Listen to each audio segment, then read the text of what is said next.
the Motion Picture Association of Alexis's Room, also known as the MPAAR to our fans, would like to present to you, in association with the letter B, the flick Bright Young Things. Made in 2003, written and directed by Stephen Fry, this film examines a time when dresses were prettier and boys looked better and the music was more hip-happening and smoking was not frowned upon. That's right, ladies and germs, we are talking about the Roaring Twenties.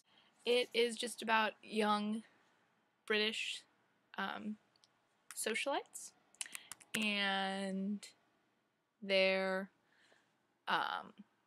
lives in the public eye. And it really examines how harmful fame can be. Obviously the humor is very quick and dry and British because it's a Stephen Fry film. I really just like this movie because it's interesting and the plot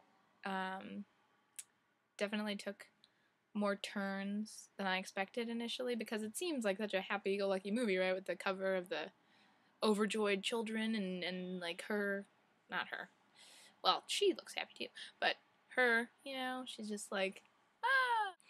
Then, you know, I failed to notice the burning typewriter, which is sort of representative of the press in the film, I guess. And I guess written word in general, because the main character here, this little guy, whose name is escaping me right now, he's a writer, and he has a lot of trouble getting his stories out into the world. We kind of follow him throughout the film, and it's basically a movie about this guy, endeavors to marry her, who wants to marry him but can't marry him because he's too poor, because his books don't sell. And then it follows these other 4 people, in addition to more of their comrades and cohorts, through their lives as famous 20-somethings in the public eye. Fun fact, one of the main characters winds up in an insane asylum. It goes from funny to highly depressing from like 45 minutes in to the last 10 minutes. It is just really like taxing emotionally, and the end of the movie is very sweet. My disclaimer, my Surgeon General's warning that if you plan or have ever had suicidal thoughts, you should not watch this movie. Otherwise, if you are stable emotionally and can handle a solid drama, then a dramedy, then you should pick this bad boy up.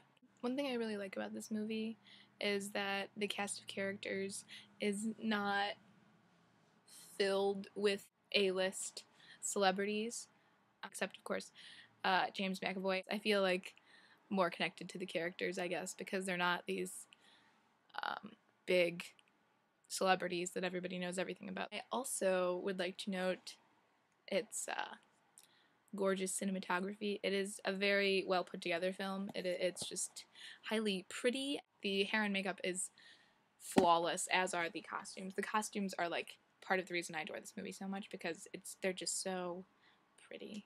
You know, if you can appreciate quick wit, gorgeous boys, and pretty dresses, then you should definitely check out Bright Young Things. Check it out. Figure out what it's all about.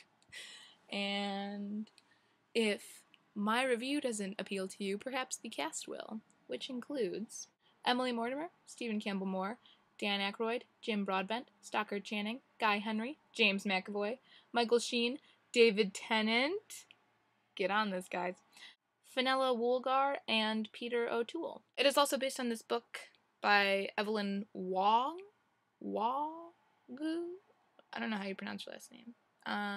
But her novel's called Vile Bodies, which I have not read. But once I read it, I will let you all know how I feel about it compared to the movie. So ends today, April 2nd, with the letter B. Adios, sweet chillins.